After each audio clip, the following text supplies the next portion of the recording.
Усім прывітання, з вами Зміцер Лукашук і з вами, можна сказаць, галоўны чалавек падчас гэтай штотыднёвай аўтарскай праграмы, блогер, бізнесмен і, што самае галоўнае, дэлегат Координацыйнай рады ад фракцыі беларусы Александр Кнырович. Добрый день, спадар Александр. Дзень добры, спадар Зміцер, дзень добры, паважаныя гледачы. Ну что ж, давайте, я не ведаю, як калі у вас там іншыя как бы так сказать, сувядучыя аб'яўляюць і з чаго пачынаюць, але калі я з вами, то я звычайна по традыцыі звяртаюся да ваших відэо, да вашага канала. Дарэчы, усім адразу раю подпісацца на канал Кнырович План. Все вот этыя, што ён любіць, гэтыя свае накіды на вентылятор прапаганды і антыпрапаганды, все можна побачыць там хутчэй, чым у нас. А тут мы не бачым, але абмяркоўваем тэзы, якія спадар Александр прасоўвае у сваім канале.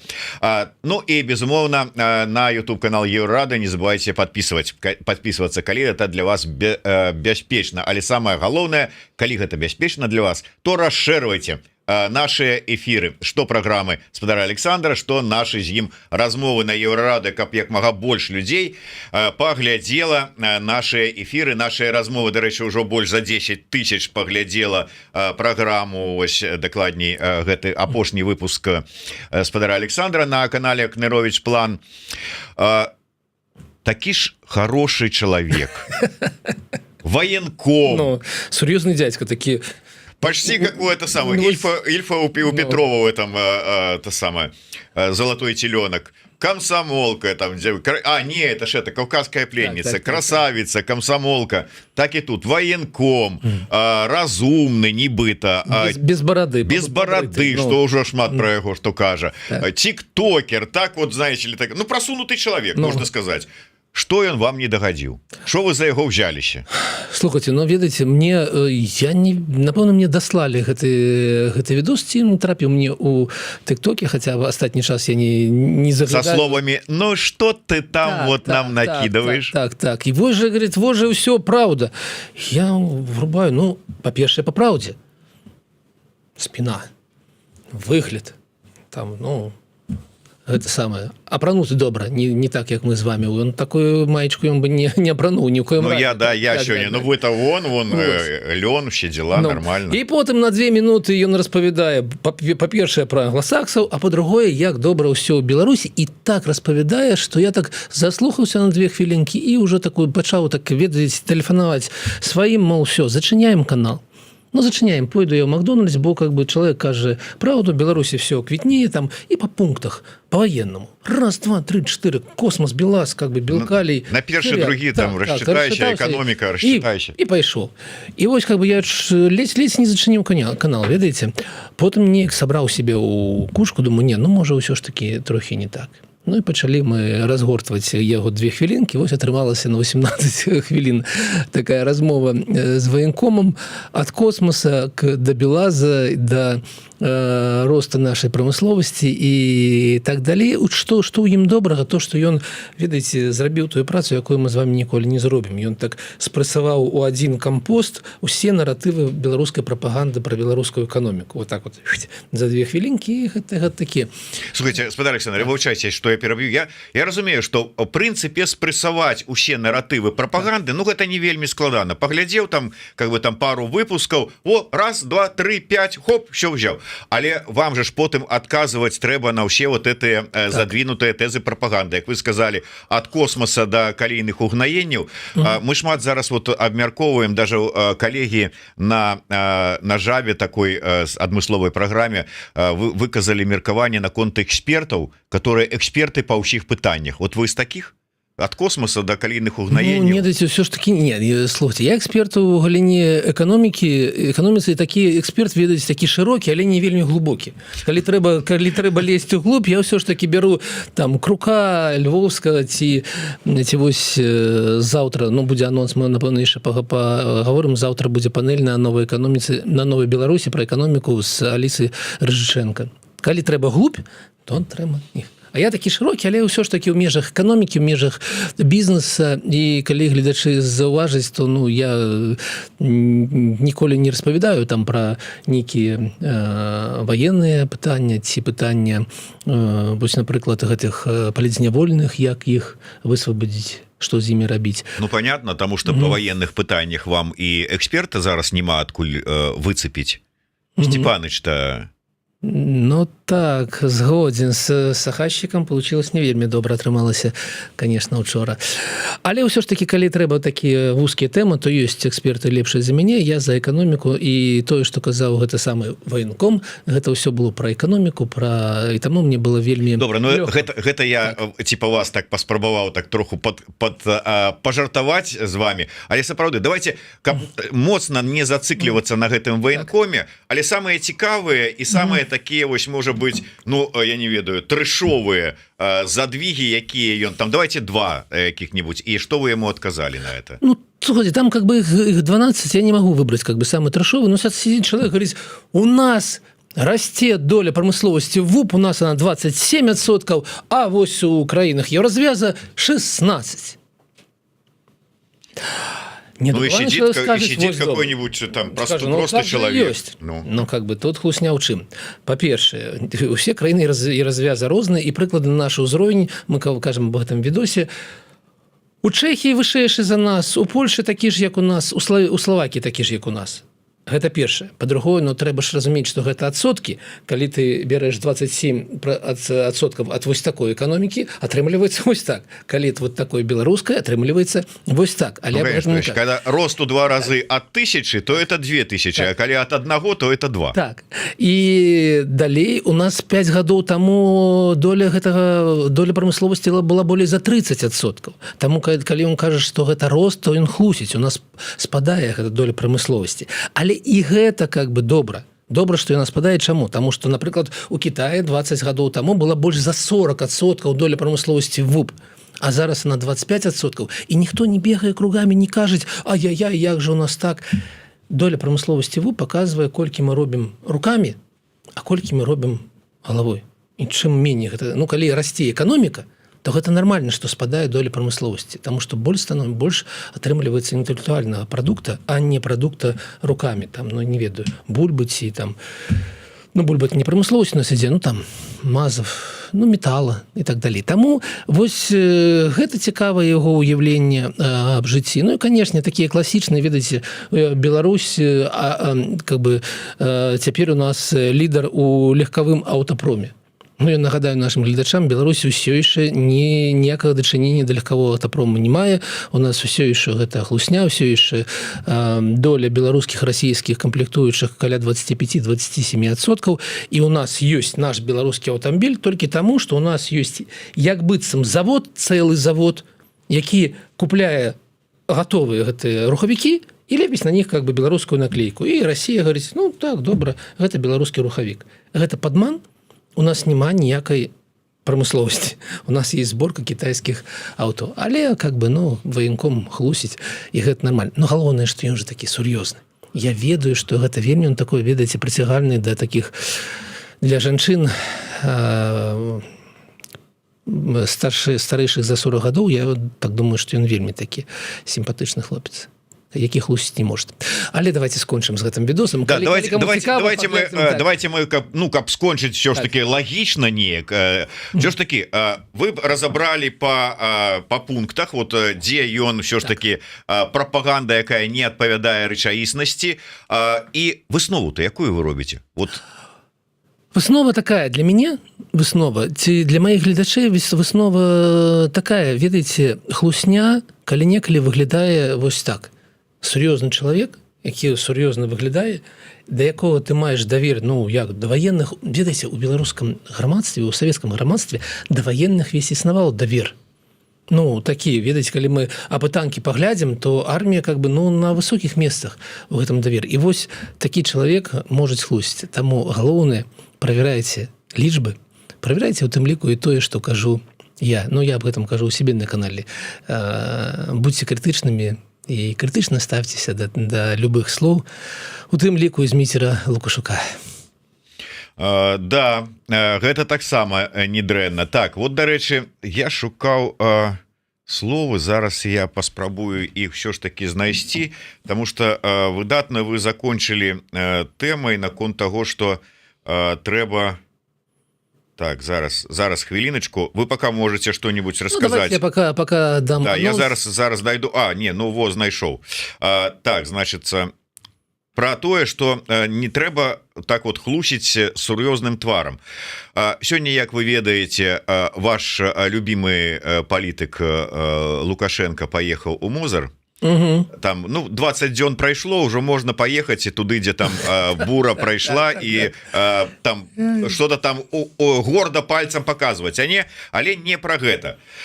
Значится, Лукашенко рассказывая, звычайно, як ён любіць сур'ёзныя рэчы, там что-нибудь про геапалітыку, приехать куды-нибудь на ферму и дояркам рассказать, які ён гений там у геапалітыцы, як ён там что сказал, и сказал, и потом это будет все рассказано, будет очень интересно и гэтак далей. Правда, потом никто ничего не ведае, не так и не чуе ад яго, але не гэта. Про обмен. Угу. Вы видели, ребят повытаскивали. Нас попросили, мы подключились к этому, помогли, чем могли. Людей освободили, которых на Западе пожизненно заключили. Правда, на этом кто-то типа президента США авторитет свой набивает. Хоть он к этому не имеет никакого отношения. Спецслужбы вели эти переговоры. Даже дипломатов не подключили. То есть, атрымліваецца так. Спецслужбы вялі, нават дыпламатаў не подключили. Нейкі там Байден что-то зараз спрабуе попіярыцца. Спецслужбу подключили, даже дипломатов не поведомили. Но Лукашенко это же другое. Он же не президент США Байден. Он же может ходить и гордо пиариться. То есть ему ж никто не скажет: Саша, а ты кто такой? Спецслужбы ж вели, дипломатов даже не поведомили. Байдену нельзя, а тут можно? Но ён распавядае про сябе. Ён распавядае, што у яго ніхто нічога не спытаў. І калі ён прыехаў да Пуціна і сказаў: так, а як же ж мы тут будзем? Тут ему сказал: слухай, займаецца ФСБ, ты не лезь туды. Твоя справа была падрыхтаваць гэтага рыка, каб все было, каб все паперкі былі ў гэтага рыка. Каб ён быў асуджаны, таму што неасуджаных не мяняюць звычайна, трэба атрымаць ўсё ж таки прысуд. І каб яго было памілаванне твоё. Гэта была твоя справа. На гэтым твоя справа скончылася. Ўсё, ідзі домой, чувак. І таму, калі ён так распавядае, ён распавядае пра то, што ў яго ніхто нічога не спытаў. Што яго справа была аддаць рыка ФСБ. І мне вельмі дзіўна, ведаеце, што я гэта працую ў прапагандзе, таму што мы бачылі, як 10 дзён наша прапаганда крычала: чаму нам не званіць пасольства ФРГ, чаму Шольц не тэлефануе Лукашенко, чаму яны такія, ведаеце, такія, так яны не любяць сваіх грамадзянін, што вось тут мы его зараз расстраляем, а яны ніводнага крока не зрабілі. 10 дзён гэта было. Потым што аказалася, што давно ўжо гэтага рыка аддалі Пуціну, і што з Пуціным, з ФСБ размаўляюць нармальна, ФРГ размаўляюць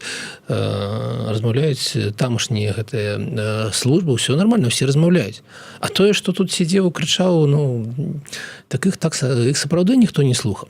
Но у меня пытанне да гэтых прапагандыстаў. Скажыце, калі ласка, Грыша і астатнія, а што ад гэтага абмену атрымала Беларусь? Вось у нас быў чалавек, які, як вы распавядаеце, здзейсніў страшэнны тэракт. Да самого тэракта таксама ёсць пытанне, ці не КДБ гэта ўсё арганізавала. Но давайте верыць вам. Ён здзейсніў страшэнны тэракт. Вы збіраліся яго расстраляць. Не расстралялі. Вы яму далі пажыццёвае пакаранне. А потым вы яго памянялі на што? Што атрымала Беларусь ад гэтага абмену? Я пакуль не бачу нічога. Магчыма, там, не ведаю, магчыма, там Лукашенко з Пуціным там паміж сабой там нейкія грошы перадалі ці нешта яшчэ. Але ж, ніводнага там беларуса, які знаходзіцца дзесьці у турме за кратамі ў краінах Захаднай Еўропы ці США, не вярнулася домой. Вы дапамаглі вярнуцца домой, забойца. забойца, на яком некалькі трупаў, і ў прыватнасці гэта самы труп чэчэнца, якого ён забіў у Берліне. Больш за тое, гэта, як кажа Лукашенко, ребята, гэта вось такія забойцы, гэта шпіёны. Добра, калі проста шпіёны, а не нікога, у якіх на далонях няма крыві.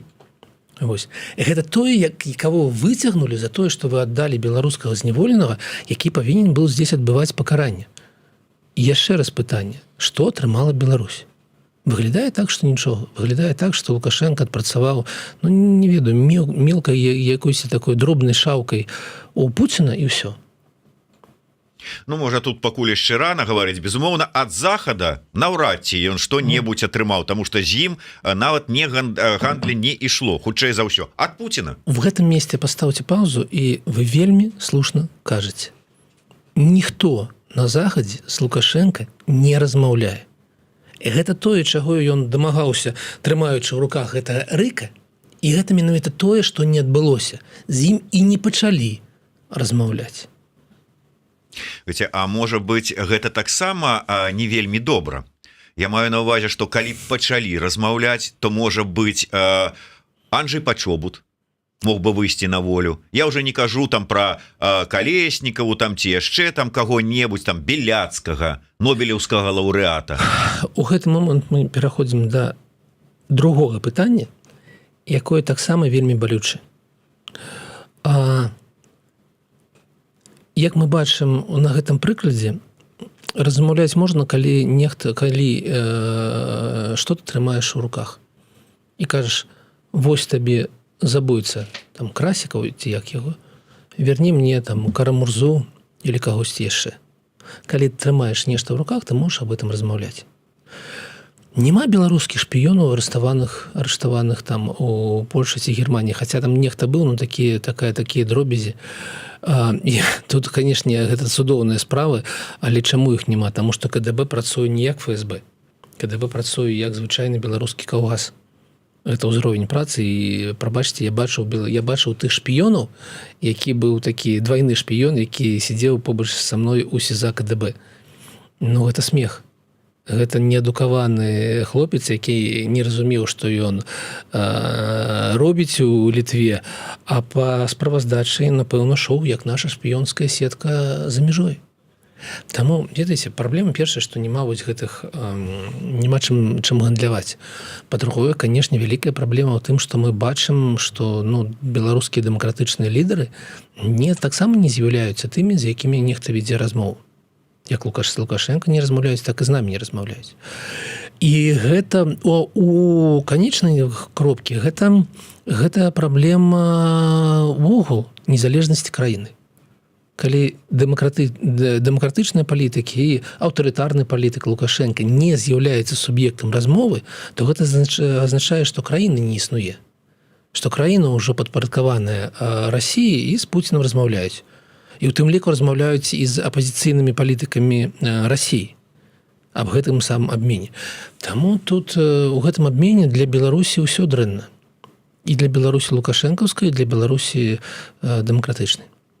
Я перыядычна чую словы пра тое, што на захадзе Беларусь ужо не ўспрымаюць і рэжым, і Лукашэнку як суб'ект, што, маўляў, з Лукашэнкай няма чаго гаварыць, трэба гаварыць адразу з Масквой, там, з Пуцінам, калі трэба на нейкія гэтыя пытанні, што гэта ўжо фактычна ўспрымаецца як там частка Расіі.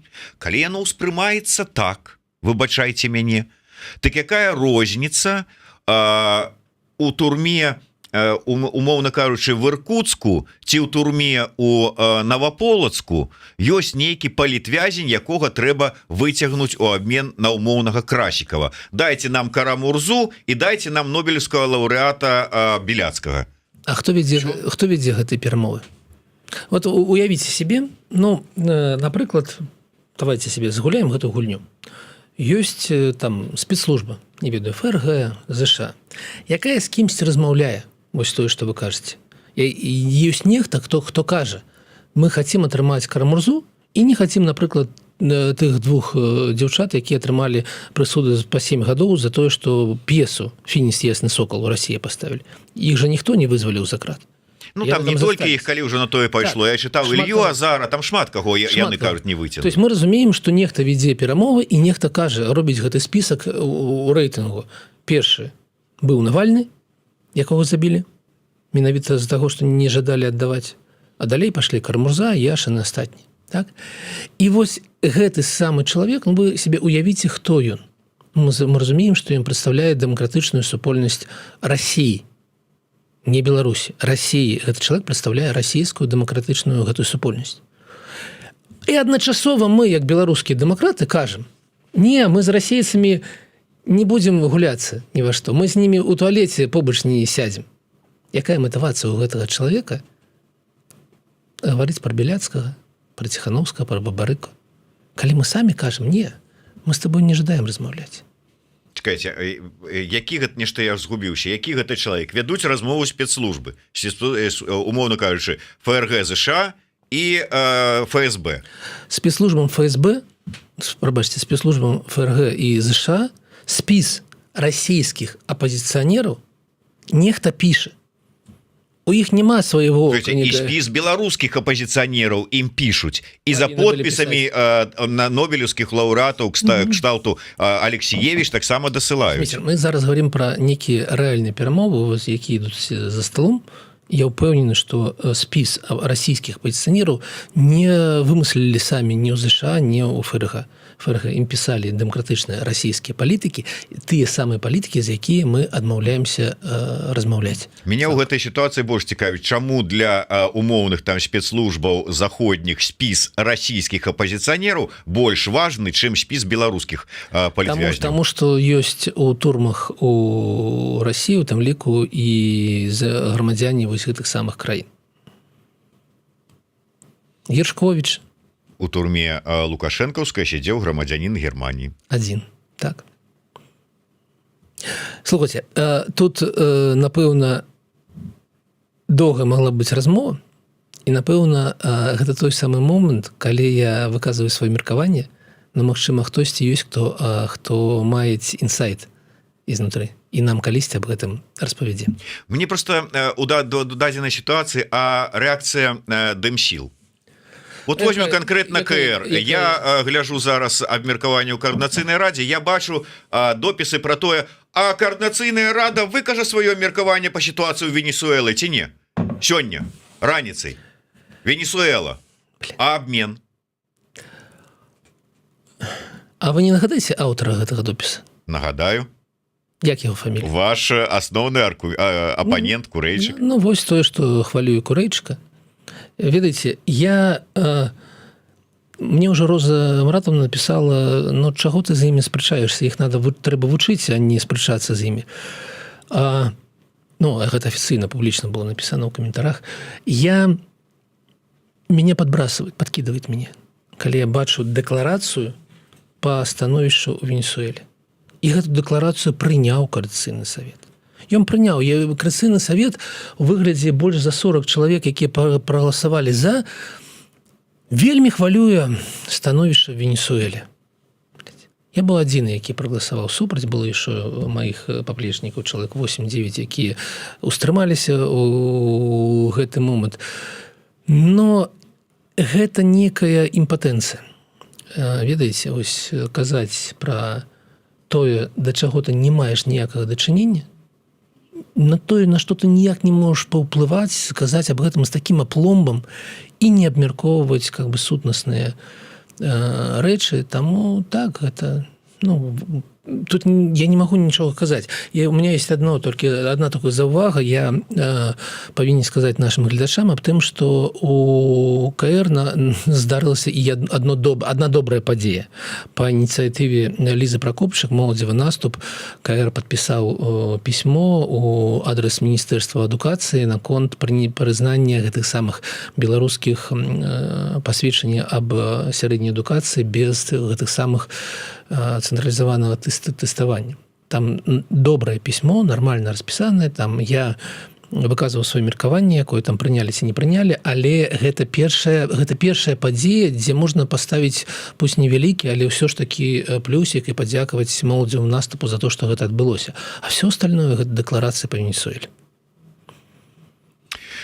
Добра, таким чынам, прынцыпе, я так разумею, што ніякіх магчымасцяў неяк паўплываць на гэты перамоўны працэс у Дэмсіл не было, і у любым выпадку ніякім чынам нават не інфармавалі пра тое, што такі працэс ідзе. Ну, выглядае менавіта так. Ну, нас не інфармуюць, ну, я мінулым разам казаў, нас не інфармуюць не толькі пра гэта, а, напрыклад, пра тое, што адбылося трохі раней з санкцыямі. То есть беларусы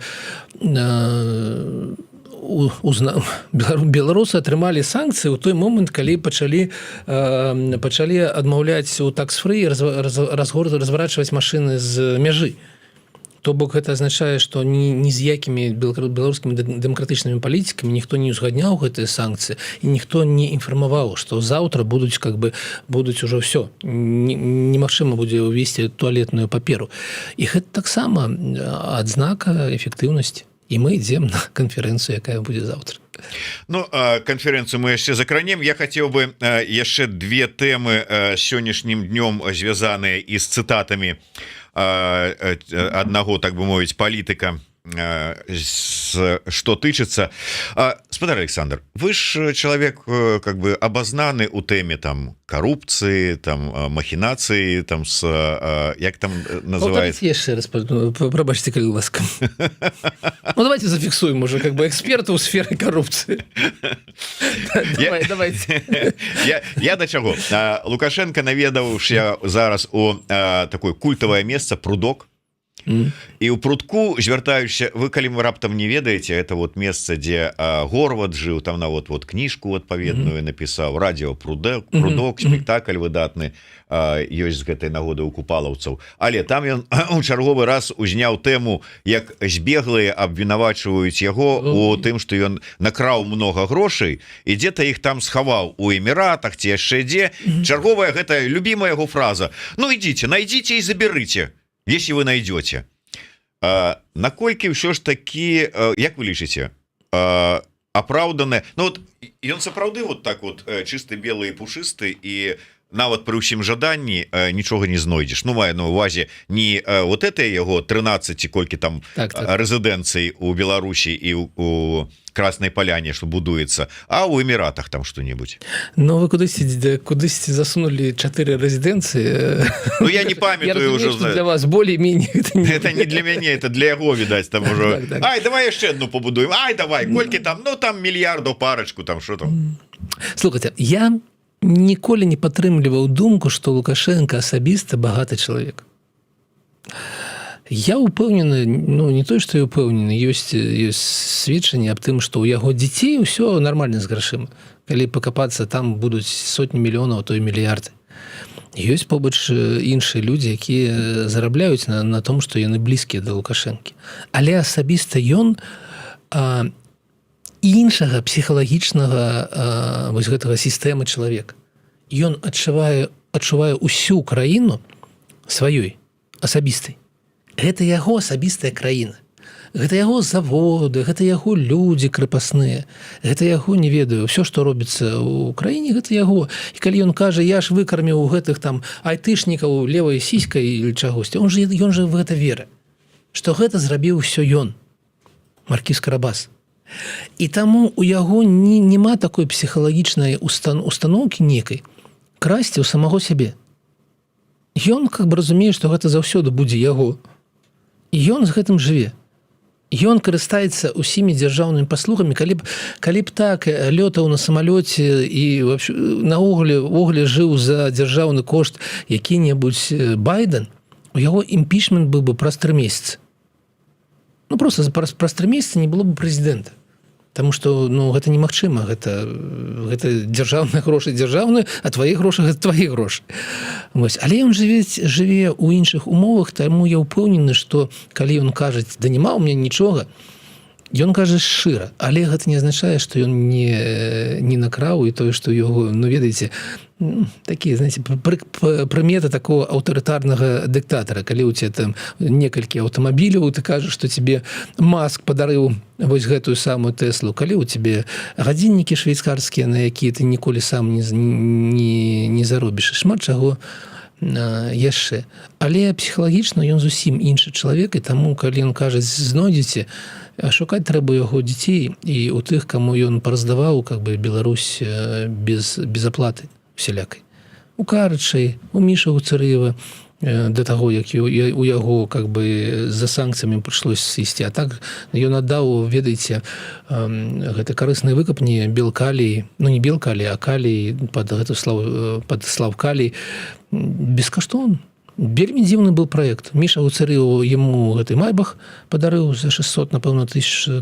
Я атрымаў магчымасць взяць кітайскі крэдыт пад дзяржаўныя гаранты, за яго будаваць калійны руднік, дзе кітайцы ж самі падпісалі, што яны будуць все выкупляць, прыбытак у Гуцарыева, адказнасць вся на беларускай дзяржаве, то бок на беларускіх грамадзянах. Ну вось гэта карупцыя, і вось гэта асноўная праблема, а не тое, што Лукашенко ёсць і няма там колькі там сотен мільёнаў ці мільярдаў у ООЭ. Ну і гэта ж, ведаеце, ёсць такая прымаўка, уж лепей ты краў бы. Вось калі б у нас была эканоміка на ўзроўні, ну хаця б Венгрыі у 3 разы больш за беларускую, не кажучы ўжо пра, напрыклад, чэшскую, якая ў 4 разы больш за беларускую, а колькасць насельніцтва тая ж самая. І калі б у нас была эканоміка там у 300 з чымсьці мільярдаў, напрыклад, і ён з гэтага краў па мільярду ў год, так магчыма было б сказаць, і Бог з табой. Але ж ён як быццам не крадзе, но толькі эканоміка стаіць на месцы, і мы знаходзімся, ну, прабачце, 39 месца з 43 краін в Еўропе, і разрыў, ну, вось я зараз рыхтаваў да заўтрашняй канферэнцыі матэрыялу, ну, грошы ў банках у беларусаў ляжыць там в 5 разоў меней, чым у літоўцаў ці ў палякаў. Таму лепей бы ён краў. Так, ну пра грошы пагаварылі. Я не ведаю, там шмат, як звычайна нагаварыў, звяртаўся да гэтых вось людзей, якія займаюцца, ну как бы... Слушайте, нармальны чалавек, калі нармальны прэзідэнт, калі нешта адбылося, там наводнение, тайфун, беда, ён у той же дзень едзе на месца, там кіруе тым, што адбываецца, там працуе тварам і супакойвае насельніцтва, кажа, ўсё будзе добра, тут гэта працуе так. Кім Чен Ін нават уздзябурыўся ў надзіманую лодку і паплыў там нешта. А калі ты схаваўся, калі тебе няма, калі ты там віншуеш там бухгалтара свайго, а потым, калі ўсё ўжо адбылося і ўсе ўжо былі вінаваты, толькі не ты прыехаў да гэтых сялян, ну, напрыклад, без камера нібы цябе много чаго сказалі бы такого прыемнага. В срок вы умрыце, но сделайте. Ой, лучше бы ты умер в срок сам. А вот тут, а вот на гэта у яго таксама ёсць адказ. Зараз я там та самае, што-то ён там про здароўе сваё казаў, маўляў, того 25 ізноўку кажуць про дрэнны стан здароўя, 25 гадоў мяне хаваюць ужо, а я вось жывее всех жывых, і толькі Бога і прашу, хай застаецца так вот, як ёсць сёння. Вот такі маладзец. Дрэнныя навіны, так як ёсць сёння, не будзе. Ну, мы бачым, як гэта... Я не врач, я не Станіслав Салавей, трэба было яго запытаць, канешне. Ну, мы бачым, як ён, як удалыя фота і відэо з... Адкуль там? З Валаама. Вось, наш спартсмен уже ледзь ходзім сам па сябе. Нашаму спартсмену уже трэба абавязкова, калі ён стаіць роўна, абапірацца на нешта і абапірацца 2 рукамі, а не адной. У яго уже патряхиваецца галава на нарадах.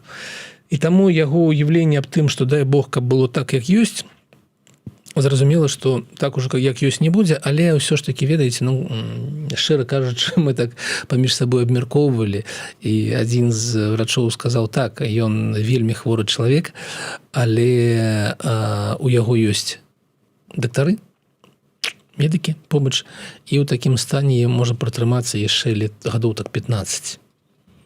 Таму заўтра, ну, магчыма, чорны лебедзь і прыляціць, магчыма, там кавалачак сала зойдзе не ў то горла. Ці нешта такое адбудзецца, но разлічваць на гэта, канешне, немагчыма. 15 гадоў яшчэ фізічна ён вполне можа працягнуць. У нас больш за 1500 гледачоў. Я звяртаюся да наших сталых гледачоў яшчэ раз. Подписывайтеся на YouTube канал Кнырович План і не забывайте подписываться на YouTube канал Еврорады. Расширвайте, пакідайце свае каментары, націскайце на званочак. Трэба як мага больш людзей далучаліся і атрымлівалі ад нас праўдзівую інфармацыю. 1600 ужо. Я, спадар Александр, мы з вами узгадали Сахашчыка, так, мімахаць, але людзей сапраўды цікавіць гэта інфармацыя. Я разумею, што каардынацыйная рада гэта не аб'яднаны пераходны кабінет, але ўсё ж таки магчыма, мы просто выкажаце сваё меркаванне. Пытаюцца, напрыклад, Александр, як вы можете пракаментаваць словы Валерыя Сахашчыка пра заказныя матэрыялы супраць яго у падкантрольных СМІ?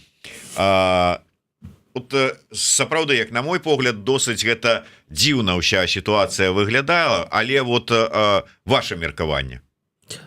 Маё меркаванне, што гэта такая вельмі эмацыйная заява ад чалавека, які мае гонар, які мае павагу да самого сябе, я таксама маю да яго павагу, і што гэта так, ну, эмацыйная рэакцыя на тое, што адбываецца, не болей за тое ўсё ж такі, калі учора мы з адным сябрам абмяркоўвалі такое поле беларускіх незалежных СМІ, і у ім падкантрольная Светлане Ціхановскай все-таки вельмі малая частка, якую можна умоўна лічыць неяк падкантрольна. Ўсё ж такі СМІ, у тым ліку Еўрараду, Белсат і астатнія працуюць незалежна, таму гэта так, гэта эмоцыі мне зразумелыя, але цалкам, вы ведаеце,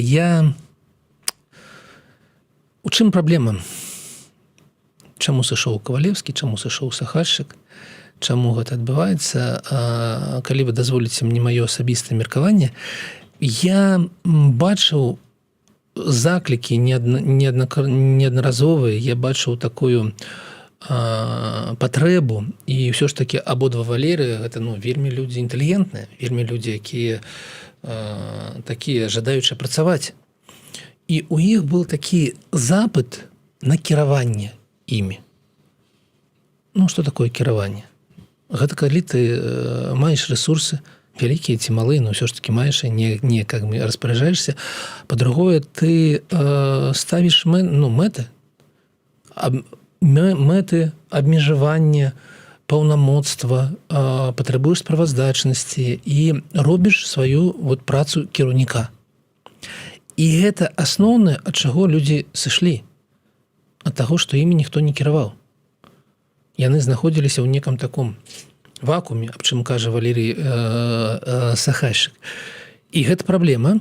Я не магу, ведаеце, я не знаходжуся ўнутры, і я не магу там крытыкаваць, казаць, ад чаго гэта так адбываецца, так? Но ўсё ж такі гэта праблема, якая існуе ў структурах. Но ці будзе дрэнна таго, што сышоў Сахашчык, ці Валерый, мы бачым у Валерыя Кавалеўскага новую ініцыятыву, дзе ён, напэўна, будзе рэалізоўваць свае і кантакты, свае якасці працоўныя, і, напэўна, гэта будзе лепей для Беларусі, чым, можа быць, было раней. Аднак за пашпарт новай Беларусі ніхто не адказаў, канешне, вось гэта ёсць такое пытанне. А вось, праблема з кіраваннем існуе. Глядзіце, на сёння атрымліваецца, што ад аб'яднанага пераходнага кабінета, па вялікаму рахунку, ад міністраў таго, такіх засталося 2 чалавекі. Так. Латушка і Коўшык. Так. Выконваючы абавязкі, ўсё ж такі гэта троху яшчэ не тое. Вам не падаецца, што, как бы гледзячы, як зараз нават спрабавалі так сумна жартаваць, выклалі здымак, дзе Ціхановская з усімі чальцамі, міністрамі, умоўна кажучы, і так перакрэслены, хто сышоў. Сумна глядзець на гэты здымак, што гэта, ў прынцыпе, кабінет всё. Давайте так. Па-першае, 3 пытанні, якія ў мяне былі, якія прасоўваў Коордынацыйнай радзе, казаў, што людзі не трэба дэкларацыі па Венесуэле. Ёсць 3 моманты. Гэта фармаванне грамадскай палаты, гэта стратэгія 2025 і гэта справаздачнасць аб'яднанага пераходнага кабінета. Вось гэта мы кранаемся вось гэтай тэмы, справаздачнасць. А гэты кабінет, зразумела, ён уже ўсё. І мне падаецца, што ніхто ніякую справаздачнасць уже не будзе даваць Координацыйнай радзе. Аб гэтым такія вельмі такія размовы ўжо давайте забудзем. Венесуэла цікавей. Ці кабінет будзе перазапушчаны, і ў гэты момант на баку Координацыйнай рады можа быць ініцыятыва. І я не здзіўлюся, калі заўтра кабінетная большасць, як мы ее называем, так, прапануе спіс нейкіх кандыдатур на гэтыя самыя пасады. Гэта было б зразумела, гэта было б нармальна, кабінет патрабуе перазапуску. Таму што ў такім выглядзе, як зараз, трэба ставіць крыжык, казаць, не адбылося, разыходзімся. Вы маеце рацыю, але з гэтым можна далей працаваць. Но зноў-такі, ведаеце, я чуў такія меркаванні, калі фармаваўся той кабінет, аб тым, што трэба, каб у кабінет прыходзілі людзі з асабістымі сувязямі, з нейкімі асабістымі рэсурсамі, тады ён будзе працаваць. Мне гэты падыход падаваўся нейкім трохі дзіўным, таму што, ведаеце, калі ў цябе ёсць пасада міністр абароны, то ты шукаеш па якасцям працоўным чалавека, а не па яго там знаёмству. Ты яму павінен даць гэтая самая магчымасць как бы ад твайго імені, зараз я кажу пра Святлану Ціханаўскую, напрыклад, магчымасць даць ад твайго імені працаваць і намацоўваць гэтыя кантакты, а чалавек должен быць нейкімі якасцямі. Таму падыход быў такі, якім был мне не вельмі зразумелы, але магчыма зараз адбудзецца наступны крок, мы пабачым іншы кабінет. Ці не адбудзецца, ці не пабачым. Заўтра канферэнцыя. Паслязаўтра даведаемся. Так, перш чым мы перайдзем да наступнага пытання, я хацеў бы у вас удакладніць. Вы чаму не звяртаеце ўвагі на звароты да вас грамадзянаў, можна сказаць, вот як да дэлегата Координацыйнай рады. Юлія Манёнак піша, што да вас звярталася асабіста, вы не адказваеце. Давайте так, Юлія, я вам абяцаю, што я сёння вечар далечу да Вільня, абавязкова вам адкажу, але гэты запыт не датычыцца працы маі як дэлегата Координацыйнай рады. Ён не знаходзіцца ў гэтай сферы, но я адкажу. Дзякую за тое, што нагадалі мне на ваш зварот.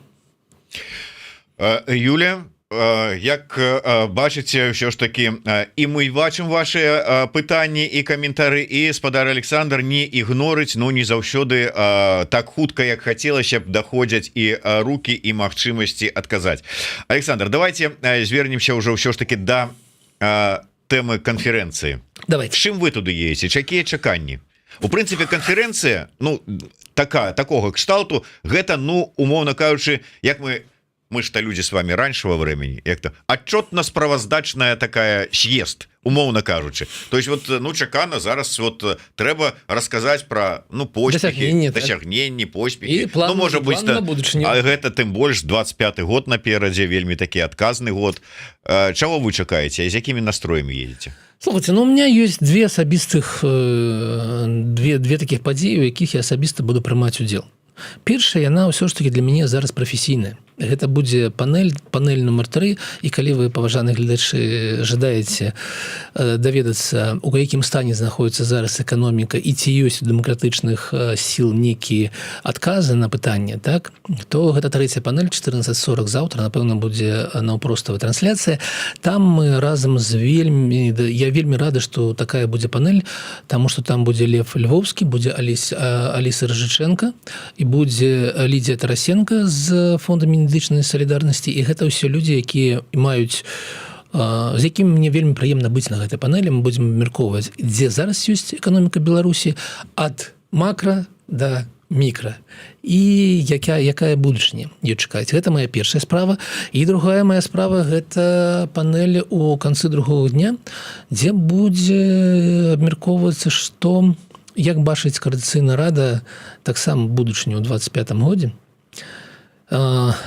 8, напэўна, гэтых самых прадстаўнікоў фракцыі, мадэратарам будзе Анатолій Лебедька. Не думаю, што мне там будзе шмат часу, але ўсё ж такі на хвілінак 5 у меня будзе магчымасць падзяліцца сваімі поглядамі на жыццё. І вось гэта будзе астатняя панель другога дня. Гэта маё, дзеля чаго я сам туды еду. А што ж датычыцца цалкам канферэнцыі, ведаеце, я разумею, дзе мы знаходзімся. І гэта вельмі нізкая кропка, і мы разумеем, што, напэўна, становішча зараз горшае за 2019 год. Уся беларуская дэмакратычная супольнасць знаходіцца за межамі Беларусі і амаль ніяк не ўплывае на тое, што адбываецца ў Беларусі. Гэта вельмі дрэнна, гэта ўзровень ніжэй за 0. Але я ўсё ж такі, мне цікава, як будуць разгортвацца падзеі з кабінетам. Я чакаю, што будзе некалькі прапаноў. Я нічога не чакаю ад стратэгіі 2025, таму што ніхто ўсур'ёз яе не абмяркоўваў, і таму я не чакаю нейкіх такіх громкіх, нейкіх такіх уплывовых нейкіх заяваў, але, магчыма, будзе нейкая неспадзяванка. Вось. Ну і напэўна, ўсё. Нічога такого. У меня няма вялікіх спадзяванняў, але у меня есть нагода прыехаць да Вільны і пабыць побач. Папрысутнічаць. Дарэчы, чулі, тут вот заўтра у той вось панелі, якой удзельнічае і гаспадар Александр, будзе браць удзел сярод іншых і Аліса Ражыченко. Я хочу яшчэ раз нагадаць нашим гледачам, што гаспадарыня Аліса далучылася да рэгулярнага і вельмі такого шаноўнага пулу экспертаў Еўрарады, і зараз яна будзе рэгулярна раз на 2 тыдні, чацверг о 14 гадзіне по Варшаве, 15 гадзіне по Мінску выходзіць у эфир со сваімі аналітычнымі аглядамі. Учора вось была першая такая праграма, праз тыдзень будзе такі наступны выхад і такі вось рэгулярны. А, дарэчы, гэта першы і трэці тыдзень, чацверг месяца, а другі і чацвёрты месяц яшчэ один рэгулярны аглядальнік будзе у нас у эфіры па пытаннях дыпламатычных і знешнепалітычных. У нас у эфіры будзе Валерый Ковалевскі. Так что глядзіце, наведавайце, гэта вось такі наш паціху пашыраем наш пулт еўрарадыйных экспертаў. Як это было напісана аднойчы, вскармілі цыцкай еўрарадыё экспертаў. Так, слухайте, ну я могу толькі павіншаваць і Еўрараду, і, канешне, гледачэй Еўрараду, таму што вось з гэтымі двумя імёнамі, асобамі, канешне, і якасць, і глыбіня аналітыкі на Еўрараду, якая зараз ужо на такой вышыні недосягальнай, і будзе яшчэ вышэй, гэта сапраўды, я задаволены, рад за Еўрараду. Ну і мы рады за сябе і рады за тое, што вы за нас рады. Цікавае пытанне да вас от Вячеслава Мацкевича. Почему в России обманывают белорусов и не платят деньги за работу? Вот так, отвечайте. Сейчас вы за Россию ответите. Слушайте, ну гэта... Я не ведаю дакладны кейс, і больш за тое ко мне звяртаўся не так давно чалавек, які жыве за мяжой по іншаму кейсу, дзе не плацілі грошы у Літве беларускім гэтым самым, ну, дальнабойшчыкам. Так?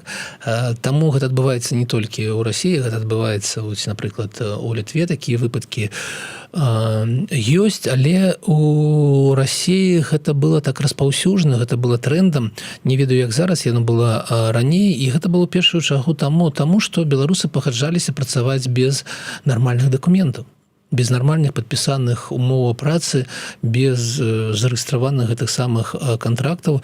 І то есть беларусы, падпісваючыся пад гэтымі умовамі працы, не мелі магчымасці потым пайсці кудысьці паскардзіцца. Гэта не азначае, што і з такімі умовамі маглі кінуць, як кажуць. Але ўсё ж такі беларусы былі ў такім, не мелі магчымасці абараніць самі сябе. Ну і, канешне, такія звычкі расійскага бізнеса, які прыцягвае мігрантаў, таксама не трэба скідаваць за стола. Яны таксама існуюць, але мне не вельмі хочацца, ведаеце, так вот распавядаць пра вось усе расіяне такія, а ўсе палякі іншыя, беларусы такія. Все ж такі у такіх выпадках Іх жаданне казаць пра канкрэтны кейс і аналізаваць канкрэтны кейс, што адбылося. І вось у выпадку з Літвой мы паглядзелі на дакументы, я выказаў сваё меркаванне. Ну, у выніку без майго ўдзелу ўсё ж такі у людзей ўсё скончылася добра. Ну, спадзяюся, што і у вас таксама все будет. Калі мы закранули уже, давайте на завяршэнне нашай сённяшняй размовы, тому что нас чакаюць на эфир выдатныя эксперты, мастакі і спявачкі с Иерусалима, дзе прайшоў фестываль Марка Шагала. І вось людзі, якія арганізоўвалі, бралі ўдзел у гэтым фестывалі, зараз далучацца до нас з зямлі абітаванай. Але Александр, апошняе пытанне. Калі ўжо закранули тэму России, але ў звязку з Беларусю, Набіуліна давала прэс-канферэнцыю, расказвала пра складанасці пэўныя ў расійскай эканомікі. З чего бы, спрашивается. Але тым не менш, што там страшнага можа адбыцца і як это можа адбіцца на Беларусі? Раю ўсім паглядзець не тое, што прэс-канферэнцыю вельмі трудна там разгрэсці яе тэрміны і лічбы, але тое, што яна прыйшла на прэс-канферэнцыю без гэтай звычайнай брошкі, ўжо кажа аб тым, што адбываецца нешта не вельмі добрае. Прэс-канферэнцыя была прысвечаная падняццю гэтай самай стаўкі, ключавой стаўкі ў расійскай эканомікі. Яна паднятая больш на 20% адразу, гэта 18% гадавых. Гэта азначае, што грошы ў расійскай эканомікі каштуюць каля 20%. Гэта спекуляцыйныя такія стаўкі. Гэта азначае, што эканоміка перагрэта, і ўсе намаганні цэнтральнага банку скараціць гэты перагрэў, прывесці інфляцыю да нармальных паказнікаў, прывесці яе ў становішча такое больш-менш збалансаванае, здаровае, не працуюць. І яна наўпрост аб гэтым кажа, што вось мы выкарыстоўваем гэты механізм, але мы бачым, як ён не працуе, таму што мала людзей, таму што не адбываюцца інвестыцыі, вельмі малыя, адбываюцца толькі бюджэтныя траты на каляабарончыя ўсе рэчы, адбываецца рост заробкаў ад таго, што не хапае людзей, а яны яшчэ і мігрантаў выганяюць, намагаюцца, не трэба нам працаваць некаму. І ў Расіі ідзе перагрэў эканомікі. Можа адбыцца выбух. Она аб гэтым кажа наўпроства для тых, хто можа перавесці з фінансавага языка на чалавечы язык. І яна выглядае вельмі трагічна. Па справе не толькі ў гэтай стаўкі 18%, эканоміка перагрэта. І ведаеце, мне гэта нагадвае эканоміку нацысцкай Германіі. Яна ўвайшла ў вайну ў вельмі добрым стане ў 39-м. А к 42-му, 43-му яна ўжо крякнула. Уже было разбалансаванне. Тое, што адбываецца зараз в эканомікі России, не такімі тэмпамі, таму што вайна, конечно, в Украіне меньше па памерам, чым вайна нацысцкай Германіі супраць Савецкага Саюза, але ўсё ж таки гэта адбываецца. І не ведаю, колькі месяцаў засталося да такого выбуха.